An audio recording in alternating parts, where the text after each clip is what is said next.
Bon, j'étais en train d'avancer gentiment sur un petit aménagement que je vais vous présenter un petit peu plus tard en vidéo. Et j'ai reçu ceci. Donc là voilà, 4 gros colis, 75 kg au total. C'est la fameuse CNC qu'on attendait. Donc maintenant, il va s'agir de se faire un peu de place parce que la table de la CNC commence déjà à être recouverte un peu de bordel. Je vais tout ouvrir. C'est vachement bien emballé, les paquets ils ont traversé le monde en train, parce que j'avais pas pris l'option d'expédition la plus onéreuse, et là c'est venu de Chine principalement en train, et les paquets n'ont absolument rien. Donc on va déballer tout ça, tout est allé sur le grand établi, puis bon, on va attaquer le montage. Je vous le dis tout de suite, hein, ce sera pas un tuto de montage parce que je l'ai jamais fait et que je ne sais pas du tout comment faire. Donc ce sera, vous allez le monter avec moi, on va regarder un peu les points importants quand j'y passe, mais c'est absolument pas un tuto.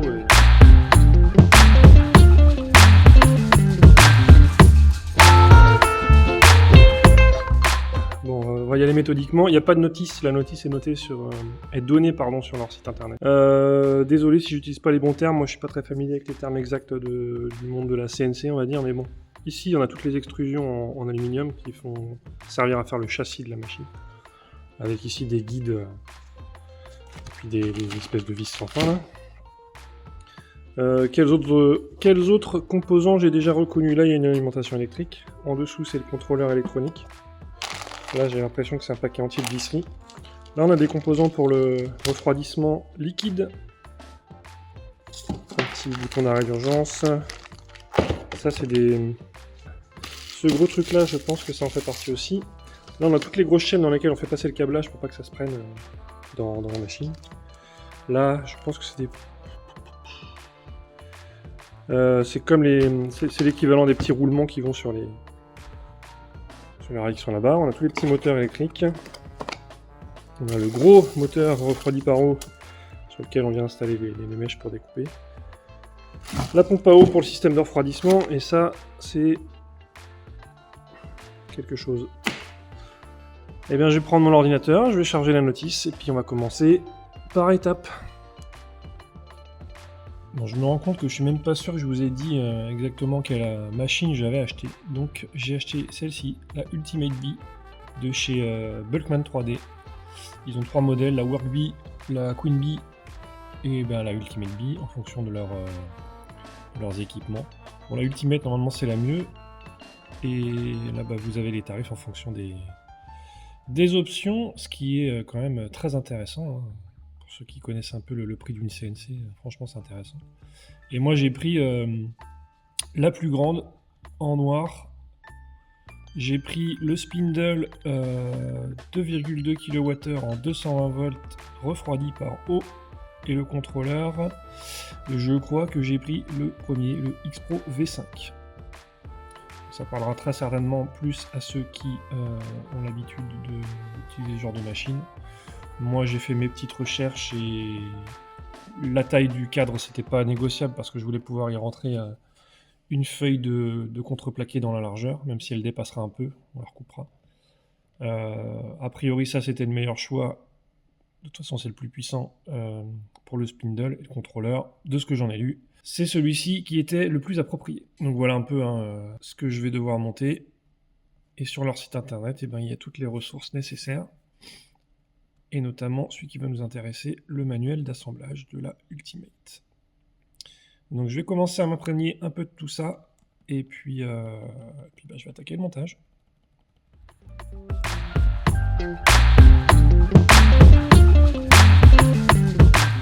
Bon, je vais pas faire 3 heures de timelapse sur moi qui tourne des vis, mais en gros, j'ai 26 petites vis de cette taille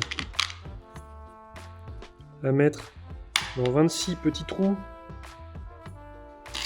pour y visser 26 petits écrous comme ça, avec mes doigts qui sont des carottes. J'ai 4 rails à faire comme ça, 4 grands rails plus 2 petits. J'en ai pour un petit moment. Donc ce que je vais faire, c'est que je vais vraiment avancer là sur la construction au moins du châssis, qui je pense fait partie des premières étapes. Placer tout ça sur la table qui est déjà prête là-bas, et puis je vous reprends quand c'est fait. J'en suis à peu près à 2 heures de montage. Et pour l'instant, je n'ai assemblé uniquement que le rail du côté gauche, donc avec son moteur, tout le sous-ensemble rail gauche. C'était pas simple. Maintenant, je passe au droit qui est le même en miroir. Voilà, et du coup, moins de 3/4 d'heure plus tard, j'ai réussi à fabriquer le deuxième côté. Quand on sait comment ça fonctionne, ça va tout de suite beaucoup plus vite. Allez, on passe à la suite.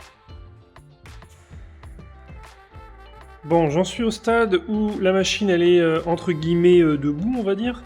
Ça vous permet de voir un petit peu l'encombrement total. Donc ça fait déjà quelques heures de passé, hein, et on en est qu'à la partie mécanique. Il y a vraiment pas mal de travail, mais c'est plutôt sympa. Donc là, je m'arrête là pour aujourd'hui. Et puis demain, il faudra bien espacer tout ça, puis continuer la construction.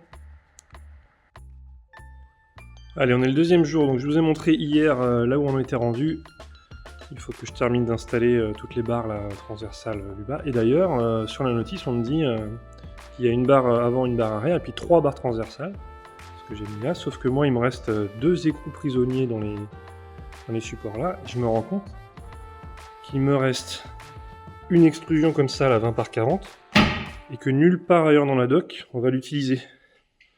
Donc je pense qu'il y a une erreur dans la doc, et puis du coup je pense qu'on va rajouter cette extrusion là, au même titre que les autres, et puis ça en fera 4 entre l'avant et l'arrière, et pas 3. On va tout espacer ça comme il faut, et je pense que l'étape suivante ce sera d'installer cet axe là.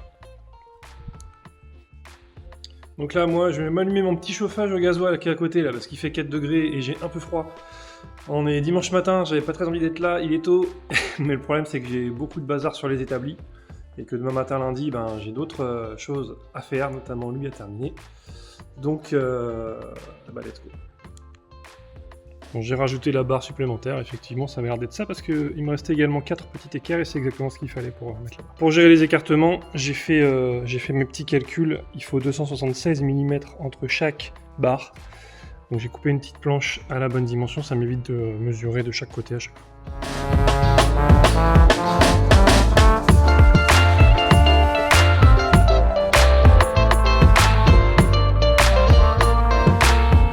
Bon voilà, je suis parti du haut, et avec ma petite planche, vous voyez, quand j'arrive à l'espace de devant, j'ai, à peine 1 mm de jeu. Ce sera très bien comme ça. Alors vous me voyez utiliser la visseuse pour mettre les petites vis, je ne sers pas avec ça, c'est juste pour approcher les vis, ça m'évite de faire 15 tours de clé. J'approche toutes les vis, j'ai mis un couple très faible. J'approche toutes les vis avec ça, et puis je serre à la fin, soit au cliquet, soit à la petite clé à laine. Allez, je vais avancer un petit peu maintenant, je vais faire tout l'axe X là qui est en travers hors caméra, et puis je vous montre quand c'est monté.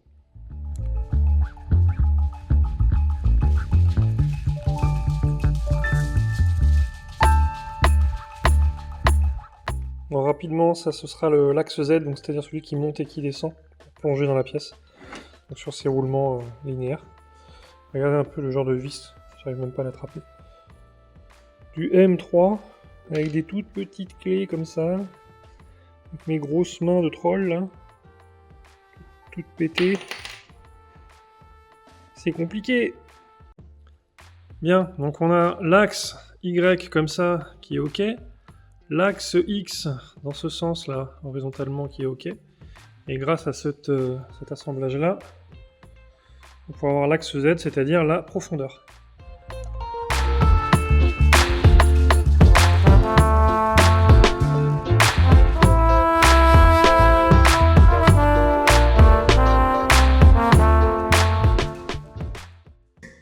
Bon, ça y est, enfin, je suis arrivé au bout de la documentation de construction de la structure, je vous montre. Donc voilà l'engin, ça fait quand même une sacrée bête, hein, ça va être cool. Donc comme je vous le disais précédemment, l'axe Y, l'axe X et puis l'axe Z. J'ai installé là les petites chaînes qui vont contenir le câblage par la suite. Et c'est sur l'axe Z que se trouvera le moteur. Le moteur, on peut appeler ça le moteur, qu'on câblera un peu plus tard. Donc là, moi, je vais commencer à plancher un petit peu sur la documentation de câblage de tout ce qui reste à installer, parce que là, essentiellement, c'est avec de l'électronique. Un petit peu de plomberie, parce que c'est un moteur qui est refroidi par eau. Et puis, je vous reprends juste après.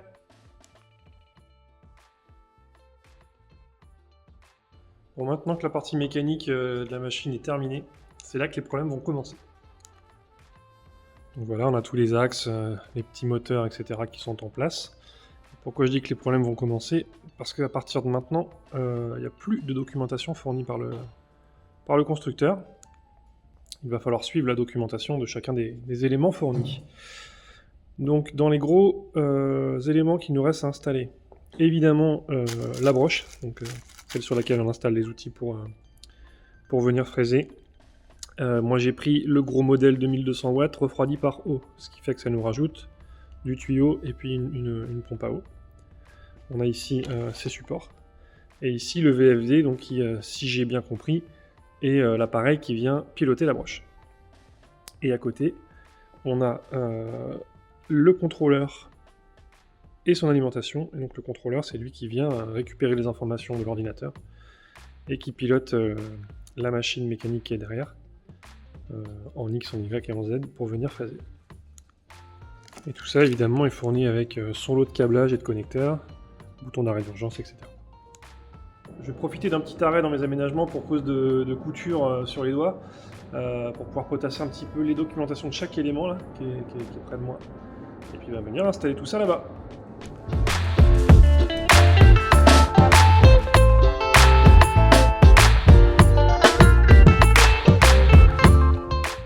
Bon, j'ai placé la broche comme ça me semblait être pas mal. J'ai mis le support le plus bas possible et puis la broche tout en bas. J'ai fait sortir là, les deux fiches du raccordement en eau sur le côté, parce que si je les mettais derrière, ça me semblait un peu trop près, ça aurait peut-être été chiant pour visser. Bon, tout ça c'est facilement modifiable s'il faut remonter le support ou quoi, ça peut aller assez vite. Bon, maintenant je vais m'occuper de faire passer tout le câblage dans les espèces de chaînes là. Donc il y a des câblages qui viennent de chaque moteur, un câblage qui vient de la grosse broche là, de coupe, il y a du câblage pour les switches de fin de course, etc.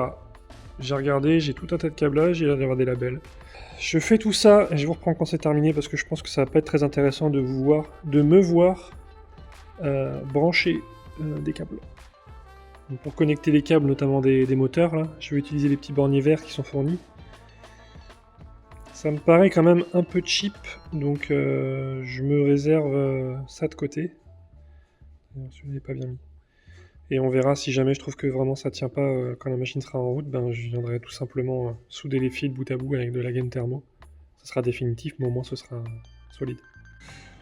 Allez, petit état d'avancement. J'ai installé la broche. Je l'ai câblée électriquement et pour son refroidissement. J'ai câblé tous les petits moteurs des différents axes. Il me reste uniquement les petits capteurs là, de fin de course à installer. Et donc tout suit le cheminement de gaine en forme de chaîne là, et tout ressort sur le devant. Donc je vais très certainement devoir condamner un petit peu l'accès au rangement que je m'étais fait en dessous pour mettre tout mon système électrique ici. Pour le moment, le seul souci que je vois, c'est peut-être ces tuyaux de refroidissement qui vont être un peu courts. Parce qu'évidemment, il y a une pompe à mettre au bout et un petit réservoir. Et là, ça va être un petit peu chaud. Donc on va voir comment on s'en sort. Je pense que j'ai passé tout le câblage. J'ai mis les petits capteurs de fin de course là-bas. Il y en a un deuxième ici, et puis un troisième au niveau de la broche. Bon, là, je rencontre quelques petits soucis de longueur de câblage. Vous voyez, j'ai des câbles qui, quand ils sortent ici, sont vraiment très courts. Les deux tuyaux d'eau, quand ils sortent au bout, c'est pareil. Ils arrivent à peine en bas. On va voir si c'est suffisant. Mais je pense que je vais faire sortir une partie du câblage plutôt ici, avant le bout de la chaîne. Là. Et puis finalement, je vais mettre tout ce qui est coffret, au lieu de le mettre en façade, juste sur le côté ici. Comme ça, ça me permet de gagner un peu de longueur de câble. J'ai déjà dû rallonger le câblage de l'un des capteurs de fin de course, parce que pour le coup, c'était vraiment trop court. Et puis pour le reste, ben, on va voir. Donc je fais un petit coffret, alors un petit coffret, pas vraiment, je vais faire juste pour l'instant un panneau, un peu en retrait à l'intérieur. Et puis je viendrai soit coffrer ça en bois, soit mettre un vrai coffret électrique un peu plus tard. Là je l'ai pas et puis j'aimerais avancer. Donc on va faire comme ça. Pour la partie mécanique, il fallait des doigts de fée, mais alors pour la partie électronique, c'est pas mieux. Et la taille des vis, quelquefois qu'il faut mettre. C'est pas simple. Bon, je me suis installé, je me suis installé bien assis pour commencer à faire le câblage du contrôleur. Donc c'est celui-ci, le X Pro V5. J'ai sa dock en même temps sur l'ordinateur en face. Je vous explique rapidement ce qu'il en est. Il y a des contacts un petit peu partout comme ça, il y en a là, et il y en a également ici. Et tout fonctionne à base de petits connecteurs comme ça, à visser. Donc moi j'étame les fils là avec mon petit fer à souder, avant de les glisser à l'intérieur. Concrètement, ce qu'on va devoir câbler, ici une alimentation, donc c'est une alimentation 24 volts qui est fournie avec. Ici, ligne du haut, c'est tous les moteurs, donc les 4 moteurs, il y en a 2 pour l'axe Y et puis 1 pour les autres axes. Il y a un sens, c'est spécifié sur les moteurs, je vous préciserai ça tout à l'heure.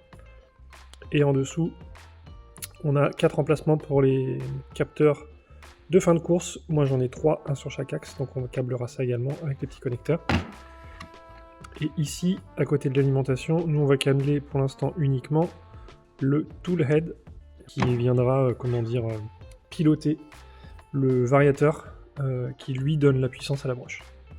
Donc je vais mettre des connecteurs un peu partout dans le bon sens et puis je vais commencer à aller installer ça sous la machine. Donc, comme je suis un peu impatient et que j'aimerais bien savoir si tout fonctionne avant de continuer, j'ai fait un petit montage volant, donc l'alimentation 24 volts. On va venir alimenter le contrôleur. J'ai câblé, vous voyez, petite tige verte, j'ai câblé tous les moteurs et tous les capteurs de fin de course. Je vais pas brancher la broche tout de suite ni la pompe à eau, mais on va au moins voir si le contrôleur s'allume et si j'arrive à faire bouger les moteurs. Donc, comme je vous le disais, c'est vraiment à l'arrache. Mais la ligne s'allume bien, le contrôleur a l'air d'être allumé également. Les petits voyants. Puis j'entends... Je pense qu'il y a des petits... Je sais pas ce que j'entends exactement.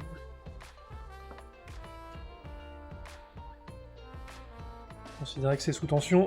Je vais aller essayer de m'y connecter. Apparemment, on peut déjà le joindre en Wi-Fi ou il y a un câble USB à brancher. Je vais regarder ça. Donc, je m'étais préparé un autre ordinateur qui servira exclusivement à l'usage de la CNC.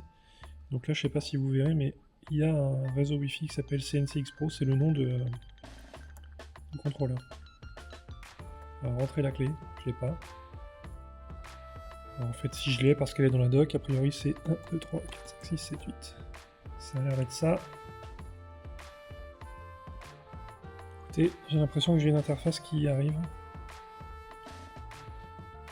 Je regarde tout ça et je vous tiens au jus.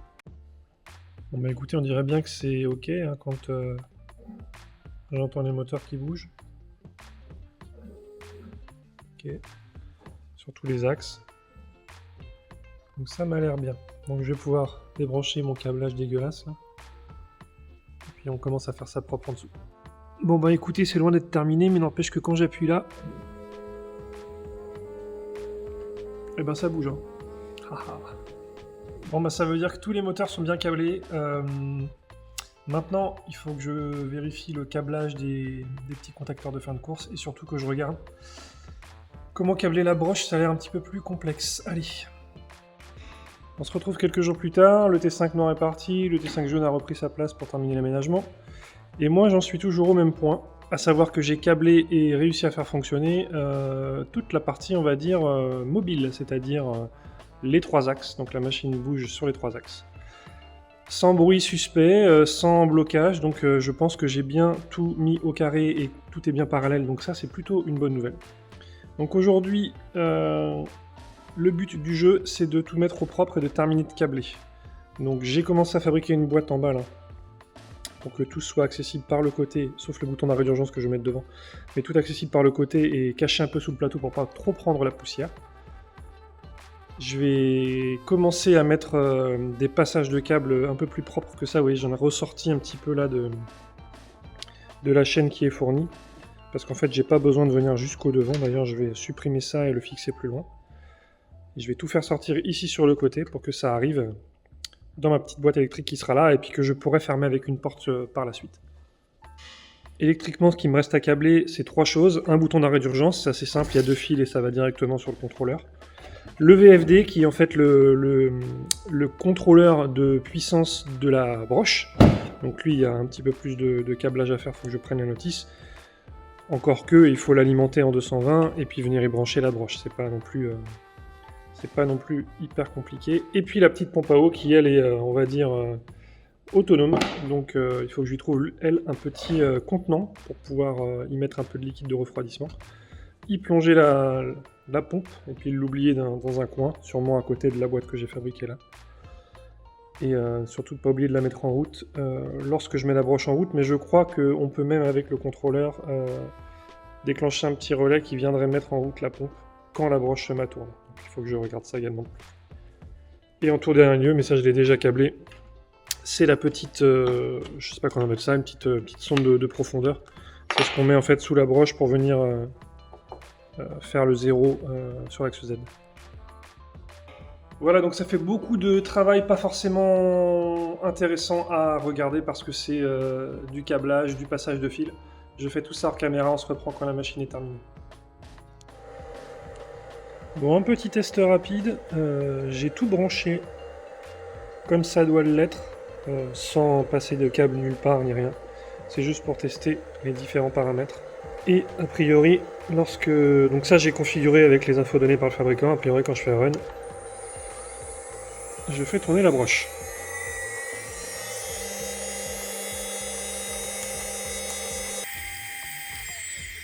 Je le fais pas trop longtemps parce que c'est pas refroidi par eau, je sais pas dans quelle mesure il faut que ce soit refroidi. Donc je le fais pas trop longtemps, en tout cas tout a l'air de fonctionner, je vais mettre tout ça dans la boîte et puis faire les premiers essais. Bon, c'est compliqué et pour l'instant, je vais pas vous mentir, j'arrive pas à faire ce que je veux. Je vous explique. Pour l'instant, je n'ai pas réussi à faire tourner la broche depuis le contrôleur. J'arrive parfaitement à la piloter à la main, le câblage est ok, j'arrive à changer sa vitesse, etc. Depuis le contrôleur, je n'y arrive pas. J'ai eu pas mal de problèmes de fonctionnement également des logiciels. Alors je sais pas si c'est dû au matériel ou au logiciel, mais en tout cas, plusieurs fois, plus rien ne répondait. J'étais même en redémarrant, je n'avais plus du tout de lien vers la machine.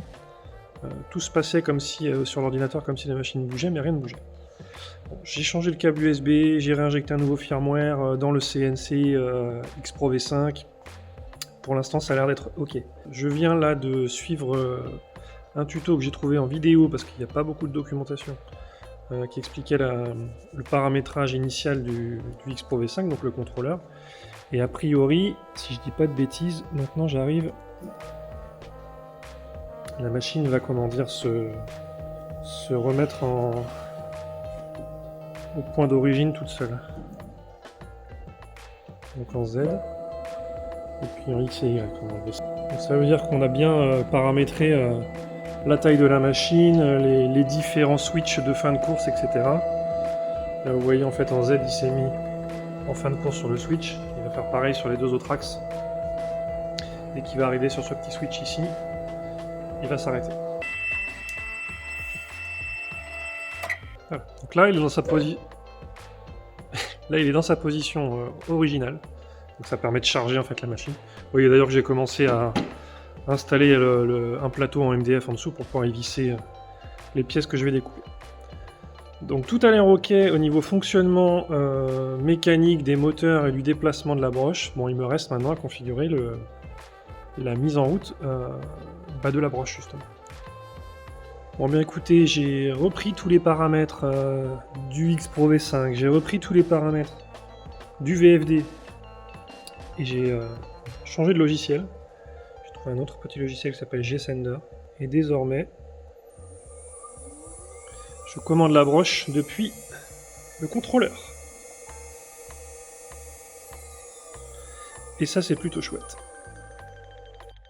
Bon et bien ça y est, je la considère comme étant définitivement terminée. J'ai placé les petits plateaux martyrs que j'ai fixés avec des petits écrous là dans les extrusions aluminium qui sont en dessous. J'ai fait un petit cable management à base de collier Ilzan de toute beauté. Bon, il reste encore tout à revoir en bas, mais ça on verra ça plus tard. Il y aura peut-être une vraie armoire qui va venir là parce que ça me plaît pas vraiment. J'ai installé la pompe dans un seau de boule à graisse pour oiseaux. C'est le seul récipient que j'ai trouvé avec un couvercle. Ça fonctionne, ça refroidit bien la broche, donc c'est parfait. Voilà, j'espère que cette petite vidéo, même série de vidéos, vous aura plu. J'ai fait ce que j'ai pu, c'était vraiment pas évident à monter. Maintenant, je vais la tester, voir un petit peu ce que ça donne en termes de performance. En termes de montage, faut vraiment, je pense qu'il faut avoir déjà une expérience dans la CNC, de comment ça fonctionne, de ce à quoi s'attendre, parce que moi j'étais complètement novice et je vous avoue que sur certains aspects j'ai bien galéré. Pas tellement sur la partie de montage, mais sur tout ce qui est réglage, même le vocabulaire, j'étais pas très au fait. Donc soit se renseigner un peu plus avant, soit une machine qui serait pas la première, on va dire. En tout cas, j'espère que ça vous aura plu. Vous verrez dans les prochaines vidéos un petit peu ce que je vais réussir à faire avec ça, même moi-même je ne le sais pas encore. Allez, à plus tard et bien sûr, Kenavo.